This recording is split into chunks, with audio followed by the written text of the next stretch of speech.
Așa cum spus și mai devreme, am început periplul. Prima biserică pe care am vizitat-o a fost biserica din Ighișul Nou.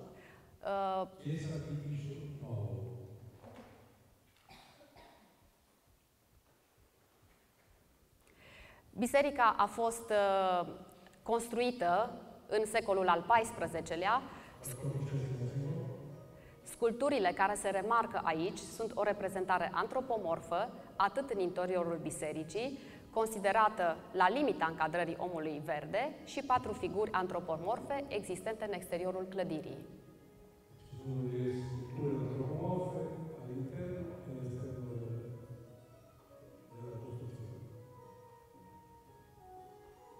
Este impresionantă frumusețea acestei biserici interioare. Trecem mai departe. Următoarea biserică este cea de la Șaroșul, de pe Târnave. Această biserică se remarcă prin faptul că este într-un stadiu de restaurare extraordinar de bun, și atât în exterior cât și în interior. Omul verde este reprezentat în 3 ipostaze, aproape de altarul bisericii, în varianta lui cromatică.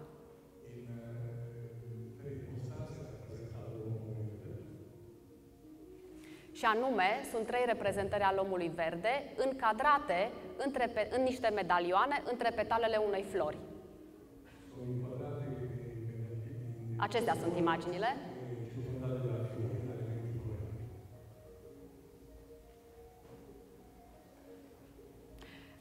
Toate aceste biserici au un element comun. Altarul este de o frumusețe extraordinară și orga este absolut impresionantă. Tutte queste chiese hanno un elemento comune, l'altare e l'organo, che sono di una bellezza impressionante. De remarcat la Ighișul Nou, așa ca și mică paranteză, am văzut pe cineva care repara orga bisericii, un proces extrem de interesant și de laborios. E addirittura capitato di vedere qualcuno che stava riparando l'organo della chiesa.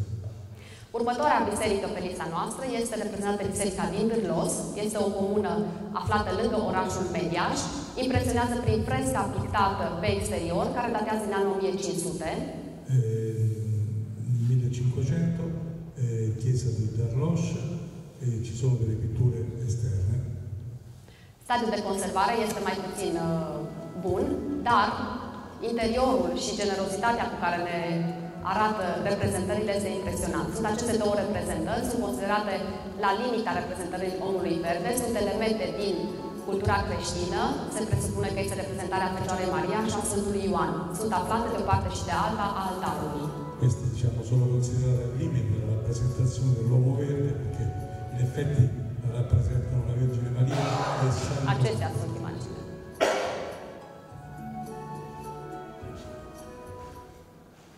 Următoarea destinație, mai impresionant, este localitatea Curciu. Este o biserică ce a fost construită la prima jumătate a secolului XV. Nella prima metà del secolo XV a Curciu, una chiesa. Și ne aduce un plus valoare prezentării, pentru că prin acțiunile care s-au făcut aici, și anume transformarea casei clopotarului într-un apartament de locuit, o să vedem. La casa del... Acestea sunt reprezentările. Di quello che suonava la campana è stata trasformata poi in un appartamento dove si abita. Questa è la chiesa. În această biserică există o reprezentare a omului verde, puțin mai aparte. Să vedem imediat în imagini. Este o reprezentare compusă în care este chiar lângă amfon. Aceasta este reprezentarea, este un om verde care ține în mână un craniu. De asemenea, în exteriorul bisericii există câteva reprezentări, și anume acestea. Ultima din ele fiind reprezentarea unui călugăr. Biserica este extrem de frumoasă, este într-o zonă foarte bună din punct de vedere estetic, și ce am vrut să vă spun este că vine cumva să ne susțină tema abordată, și anume aceea de a încerca să promovăm aceste locații. Au avut inițiativa și au transformat Casa Clopotarului în apartament care se poate închiria. Este extraordinar de generos în sentimentul de a te întoarce și de a trăi în timp. Aceasta din stânga este sufrageria. bucătăria. La vecchia casa del personaggio che suonava le campane è stata trasformata in un appartamento, si può affittare. Și ce am mai întâlnit în mod special și care m-a impresionat aici este faptul că acest loc are o inimă. Este doamna Crișan, care se ocupă într-o manieră extraordinar de inimoasă de acest loc. Mi-a rămas amprentat în memoria vizuală felul în care aranja o carte veche de câteva sute de ani pentru o fotografie.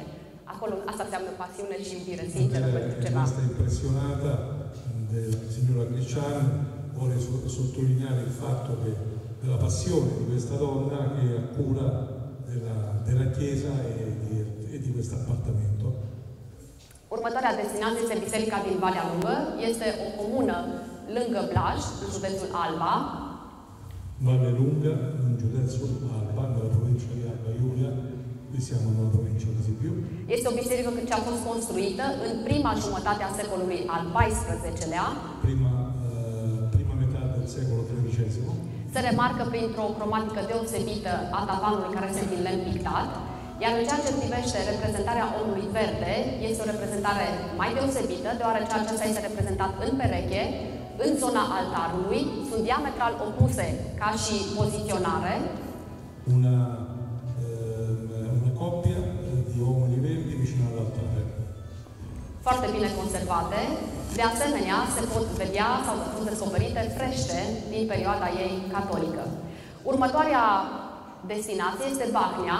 Intenționat le-am pus una lângă alta, pentru că se remarcă prin estetica interioară, și anume prin designul tavanului, ca să spunem așa, și de asemenea prin reprezentările omului verde, care la fel sunt în pereche, ca și la Valea Lungă. Elementul distinctiv este că aceste reprezentări realizate cu foarte multă finețe, însă datorită lucrărilor de-a lungul anilor au fost acoperite și nu sunt potențate la adevărata lor valoare, este faptul că sunt reprezentări simbolice ale apostolilor Matei și Ioan. În prezent, biserica este biserică reformată maghiară și se slujește în ea.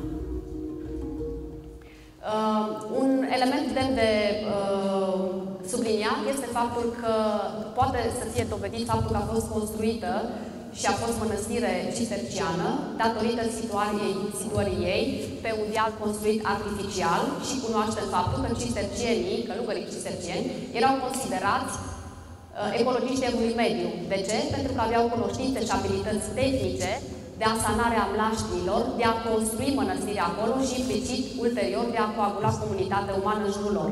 È provato che è stato un monastero cistercense e sottolinea che i cistercensi erano gli ecologisti del Medioevo, perché andavano in luoghi selvaggi e che avevano bisogno di bonificati e quindi credevano alla bonifica.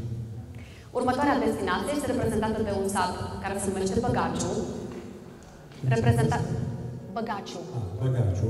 Băgaciu. Biserica este construită la fel în secolul al XV-lea. Secolul XV.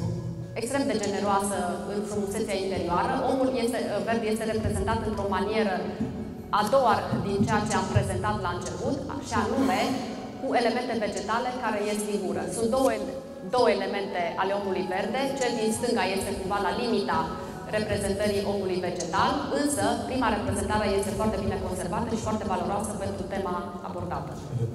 Le reprezentazioni sono ben conservate e di valore. Următoarea destinație este Copșa Mare.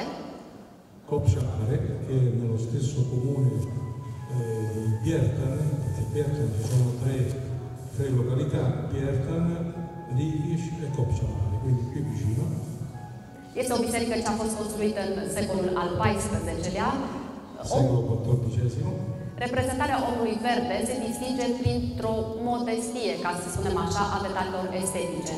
Abbiamo un uomo verde molto modesto dal punto di vista. Acestea sunt reprezentările.